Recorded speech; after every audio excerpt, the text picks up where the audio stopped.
உங்களுக்கு எப்போதும் ஏதோ ஒரு பயம் இருந்து கொண்டே இருக்கிறதா? மனம் பலவீனமாக உணர்கிறீர்களா?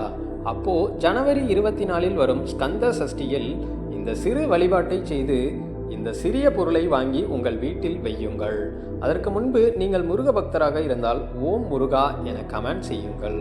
வரும் ஜனவரி 24 முருகனுக்கு உகந்த ஸ்கந்த சஷ்டி, அதுவும் தை மாதத்தில் வரும் முதல் சஷ்டி. முருகனுக்கு மிக உகந்த இந்த நாளில் ஒரு சிறிய வழிபாட்டை செய்தாலே மனதில் பயம் விலகி தைரியம் அதிகரிக்கும். அந்த நாளில் விரதம் இருந்து 2 எலுமிச்சை பழங்களை வாங்குங்கள். முருகன் கோவிலில் அந்த 2 எலுமிச்சை பழங்களையும் முருகன் பாதத்தில் அர்ப்பணித்து சிறிது நேரம் வைத்து வழிபாடு செய்யுங்கள். பிறகு 2ஐயும் வீட்டிற்கு கொண்டு வந்து ஒரு எலுமிச்சையை சாறாக பிழிந்து உட்கொள்ளுங்கள். மற்றொரு எலுமிச்சையை உங்கள் வீட்டில் பணம் வைக்கும் இடம் அல்லது பூஜை அறையில் வைத்து விடுங்கள். இப்படி செய்யும் பொழுது உங்கள் உள்ளத்தில் இருக்கும் பயம் விலகும், தைரியம் பெருகும், எதிர்மறை எண்ணங்கள் அடியோடு வேறறுக்கப்படும், மன அமைதி கிடைக்கும், முருகன் பாதுகாப்பு எப்போதும் நிலைக்கும்.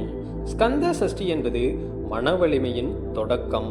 இந்த ஸ்கந்த சஷ்டியில் முருகனை நம்புங்கள். அவர் உங்கள் பயங்களை தைரியமாக மாற்றுவார்.